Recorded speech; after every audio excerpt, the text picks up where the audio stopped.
For the better part of the last half-century, Sudan has played host to Africa's longest-running civil war, pitting the North against the South. In 2005, a comprehensive peace agreement was signed, which was followed by a referendum offering separation. South Sudan officially gained independence on July 9, 2011, becoming the world's newest country. However, since then, South Sudan has been plagued by a new civil war, pitting Southerners against each other. In 2013, a political argument for leadership power in what is essentially a one-party state quickly erupted into a war that has been dominated by ethnically driven killings and civilian displacement. Many attempts to broker a peace deal and power-sharing agreement between President Salva Kiir and his former vice president Riek Machar, who is now leading an armed insurgency, have failed. In July 2016, civil war again erupted in the capital, Juba. The results of the last 3 years of war have caused one of the greatest and arguably most forgotten humanitarian disasters of our time. People have been shot, stabbed, drowned, hanged, castrated, suffocated, and starved to death. But while the methods of killing are documented, the death toll is not. In 2014, just 1 year into the war, the International Crisis Group, which closely monitors the conflict, told reporters that at least 50,000 people were killed in the first year of fighting.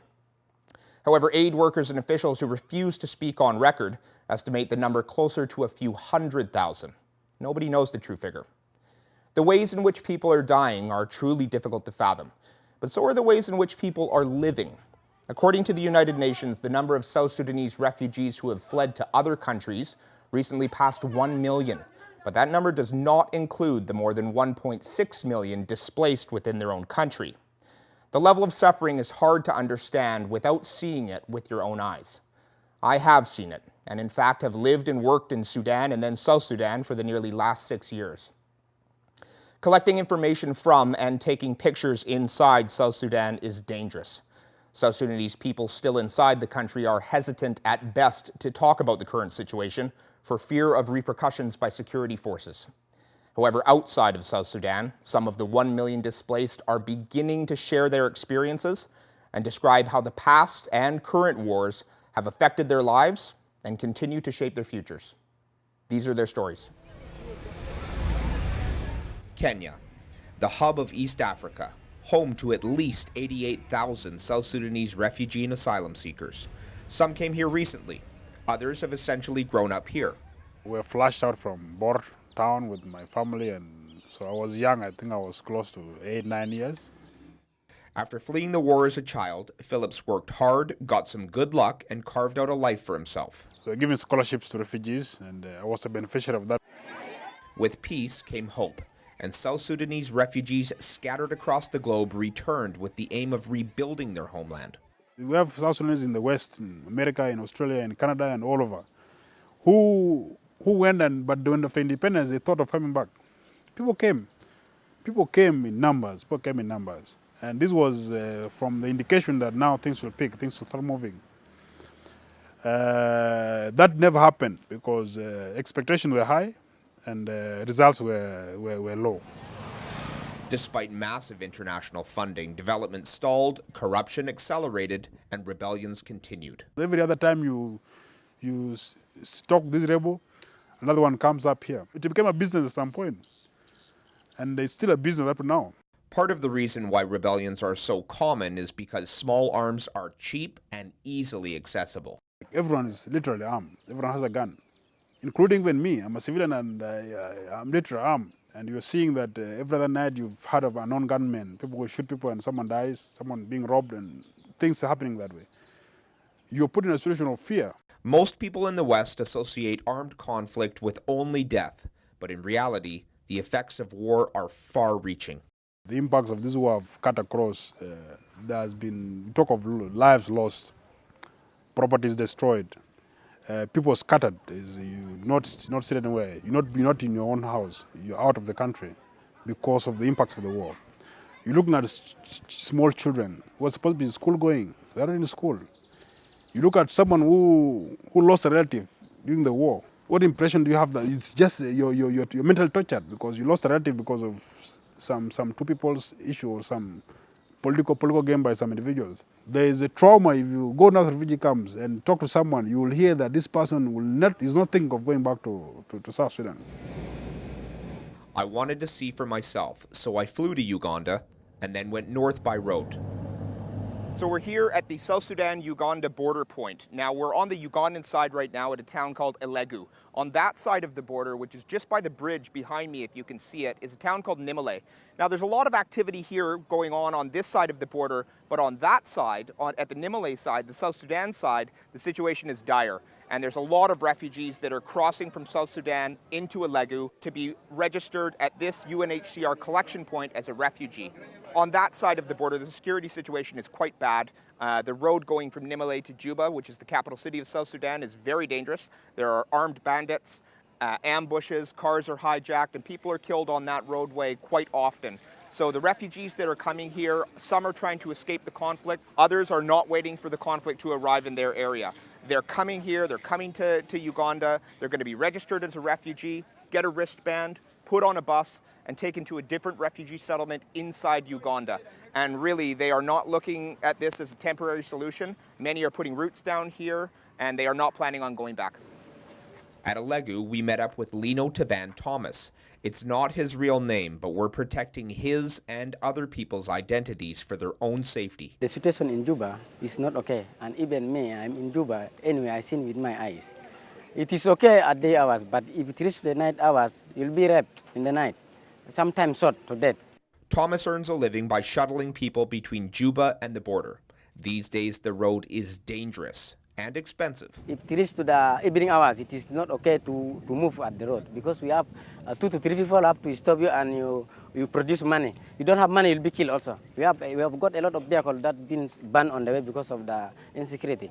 He too echoes what Philip said earlier about the need to be armed. Any home there in Juba without a gun, you'll be like somebody who is inside the prison. Somebody come and knock your gate, immediately is beginning shooting. And it reaches to 8, you could not move. You move, you'll be shot. You'll be shot like a dog. Kennedy Andrew Michael Kenyi, a former teacher, is a recent arrival at the camp. I came here because soldiers were torturing us, they were beating us, they are arresting the youths, they are taking them to the bush. It's important to understand that when people here use phrases like taking people to the bush, what they are actually describing is the act of a summary execution. Gross human rights abuses are common. They're asking us to tell about from them where the rebels is. Because I'm a civilian, I have never once held a gun in my hand. I don't know where the rebels are. Because I'm not a soldier, I'm not a rebel. Because for the fear of my life, I have taken refuge here. Conditions inside the camp are terrible, but for Kennedy, life here is still a better option. My future is very important to me. I'm a young couple, as you see me like this. I don't want to leave my child as an orphan. Nearby, a woman identified only as Grace is a living example of the pain and misery in South Sudan. She escaped after soldiers occupied her village, soldiers that are widely accused of using sex as a weapon. Any women, they started raping women. When they saw men, they catch up. Some of them, they're taking them in the bush. Then from there, and then immediately people started running. For Grace, she has simply traded one nightmare for another. They give for us food from there, but there's no proper food. I ate, I developed diarrhea. My baby ate, developed diarrhea. Now the situation I saw like this, it will bring for me hardship. Last night I cried. There's nothing I can do it. I wish I could go back to Sudan. I better go and die there. Women and children are bearing the brunt of this war. And while regular civilians suffer, the children of South Sudan's leaders live comfortably in other countries. For those people, they have no children in South Sudan. How could you fight? You have a war, and how could you leave your children within yourself, within your country? The leader can send their children away. They know what is going on. For us, we don't know. We, the civilian, we don't know what is going on. What we are going to know is there is a gunshot when we heard. And then there is people are running. They used to shoot people are dead. That's why for us we run, we don't know. Back in Kampala, Uganda's capital city, I met up with Jacob, a former child soldier turned journalist. The SPLA also intend to recruit the young one, whether you are young or big, they recruit you so that you join them and you fight Arab. I stayed there for a period of 4 months, 4 months or 5 months as a child soldier. If you run, they can shoot you. There was no formal training, no. So they just give me a gun, then I hold. Jacob and his colleagues are currently exiled to Uganda because of the war in South Sudan. I was evacuated again here because my safety in Juba is not okay.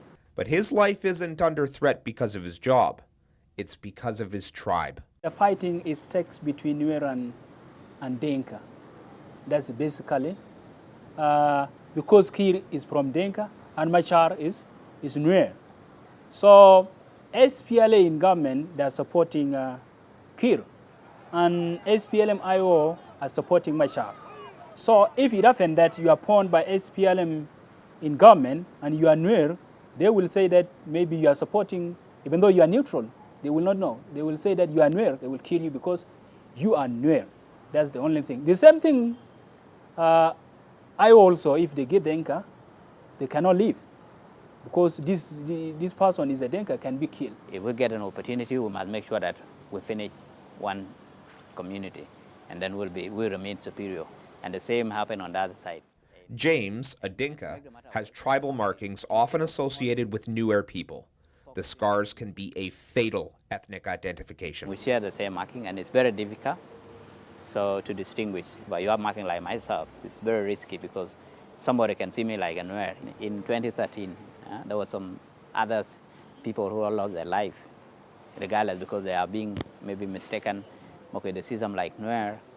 So, and they're being targeted. Both James, a Dinka, and Jacob, a Nuer, recently had a friend and colleague pay the ultimate price. John was really a very kind gentleman.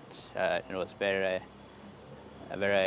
a good friend of mine. It's really bad, and I really feel I realize him there's a big gap that it has left. Personal to me. And one of the things I can say is that it's very hard to find somebody like John. It was killed because of his Nuer. He's not supporting IO and he's not supporting government. He's only deal with serving people with accurate information so that the entire citizen of South Sudan will know what is going on. This is John's older brother, Gideon.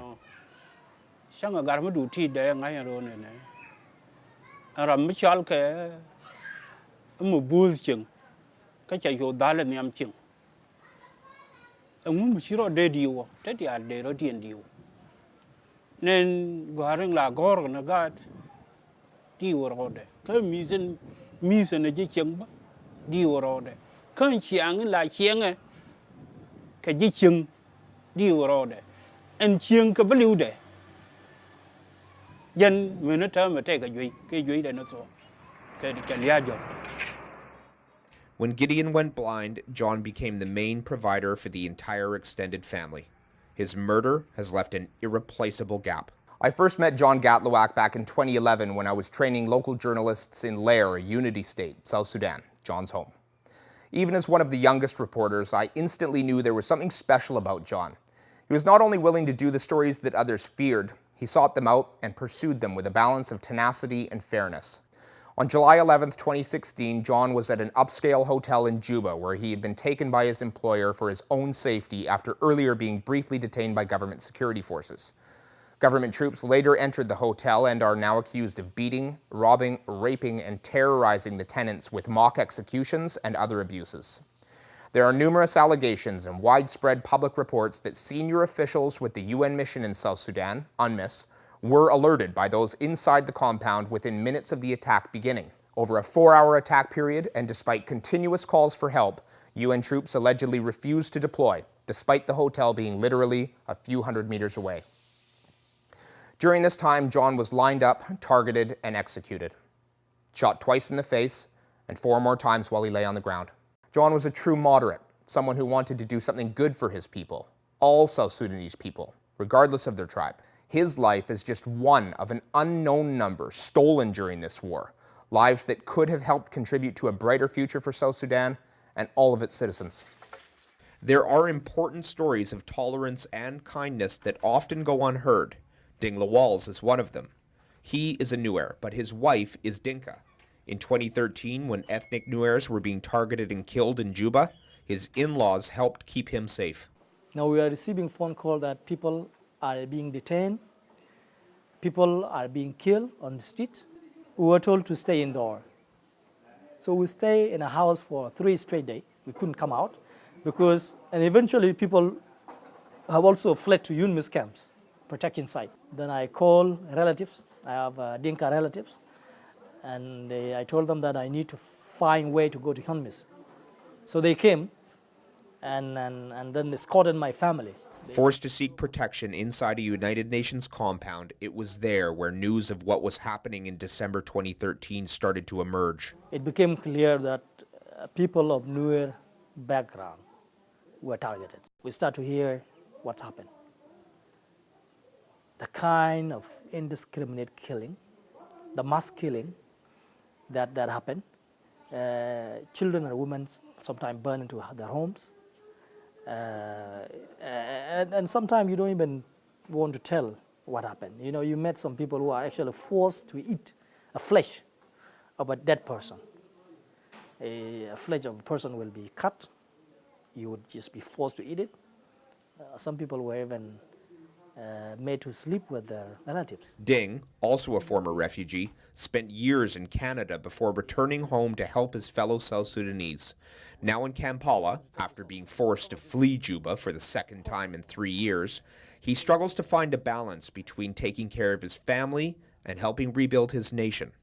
I was in Canada. I had the opportunity to be resettled in a place that has no war. A lot of my friends are still there, living there. But when I graduated, I felt that there's a calling for me in South Sudan. With all this crisis, now we will be 3 years fighting each other. I could also imagine in these 3 years, what would I have done? Not only for my family, but also for the country. What kind of contribution would I have made? And it's sad. But while I'm here, I'm really divided as to whether I should now focus on a different course, a personal course. And I term that to be personal because the need that I would be feeling would be personal, would be family.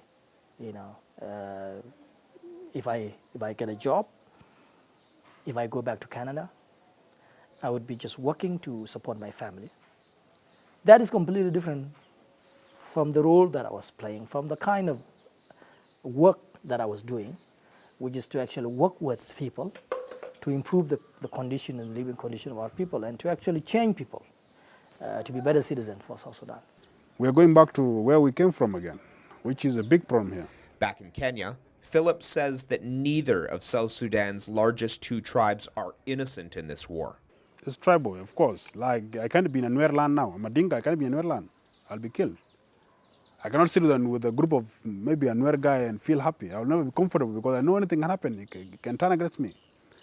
A Nuer cannot sit with Dinkas because he knows anything can happen. You know, someone who lost his relative may turn against him and kids say, this is a Nuer, I'll kill him. And my mom got lost for 3 months. So I went to board to see if I can trace her. We tried to trace, we couldn't trace her. So I went to board. I went to her house, I couldn't see anything. I went to my auntie's house. And to my shock, I found the body of my auntie. I was looking for my mom, but now I'm seeing my aunt here. That was something painful that if I take it personal, I'll live for it for the rest of my life. Because I will never forget it that I saw a dead body of someone I know. Someone led to me, blood led to me. And I was not settled because my mom was not still there. Luckily, she called the same day that she was somewhere in some swamp with some IDPs, with some refugees, with some South Sudanese also who escaped border with them. And I said, fine. What is this thing that's making my mom suffer for 3 months in the bush? Maybe she's eating grass, maybe she's eat nothing. Why would she suffer in the bush? Because someone thought it wise to take up arms against the government and cause instability. Because someone is doing something wrong to the other party, and the other party is feeling aggrieved and takes up arms. I said, okay, fine. Why can if I take it personal, I'll take it personal and fight anybody I see. I will and fight for the rest of my life because we are here still knowing that we're South Sudanese. But if someone is doing you harm, you do the harm. People from every tribe tell the same stories: loved ones lost and assumed dead. I have relatives who was killed. So he went to this area where the fighting was actually intensifying. And when people fled, he was not able to run because he was sick. And he just lay there and he was either burned in the house or left to starve to death or actually killed. So I have never heard from him. The fighting now is about elimination of a group of people. It has got to that level where individuals feel that they want to eliminate a section of the society and the other one are defending themselves. We need help. We need the intervention of the forces. We should bring this force. It should be a fighting force. It should be a force that can do anything to protect peace in South Sudan. And then in the process of doing this, two processes should take place. A real reconciliation on how people can get back to normal and live. And another should focus on those who have been involved, people who were part and parcel of this problem. They should be taken somewhere, call it a hybrid court or anything like that, and answer for the crime that they have committed. Phillips, however, is against any foreign military intervention. So it's making South Sudanese understand first what makes a country. And this is what we want to tell the West, especially who may have particular interest in South Sudan and other countries, that directing us into your own attention is not a solution. The solution is you bonding with us. The suffering caused by the current and past wars does not discriminate. Young or old, man or woman, everyone has been psychologically damaged. In as far as I'm still depressed, I'm still traumatized, I'm mentally not stable, if I think of what happened, it makes me feel bad, and then you're left in balance, that fine, I can't take this one. But the truth at the end of it all is that every South Sudanese is traumatized in one way or the other. People are losing hope in South Sudan. And a lot of people who have means are now thinking about how they can live their life outside of South Sudan. Back in the refugee camp, people are simply focused on getting their next meal, and they have a message for their political and military leaders. Let them make their peace, at least so that when they have seen all the South Sudan's, how they are suffering, all of them, they are suffering. When you see them, at least let them make peace so that South Sudan to go back to their place. I have never seen a future for South Sudan. If there will be a future, our leaders, unless they will change, or maybe God will do a miracle, all of them will die, and then they leave chance for others to bring up South Sudan. If they are still there, me personally, I have never seen a future for South Sudan. The military, economic, ethnic, and geopolitical complexities make it difficult to predict what will happen to South Sudan, or what its prospects are as the world's newest country, which at the same time is already being called the world's newest failed state. But like any country, it's the people who make it. Over my last 6 years in South Sudan, I have witnessed the resiliency of the people and their ability to not only retain, but demand dignity in the worst circumstances one could possibly imagine. The hauntings of past and current wars have affected the identities and subjectivities of South Sudanese people, yet they continue to persevere through the lingering echoes of war. Going forward, the wartime experiences and trauma will undoubtedly shape a national identity, or lack thereof. Whether we are still watching the birth of a nation or the death of a country is up for discussion. The story of South Sudan's future is still being written. You know what happened in Rwanda? People kill civilians.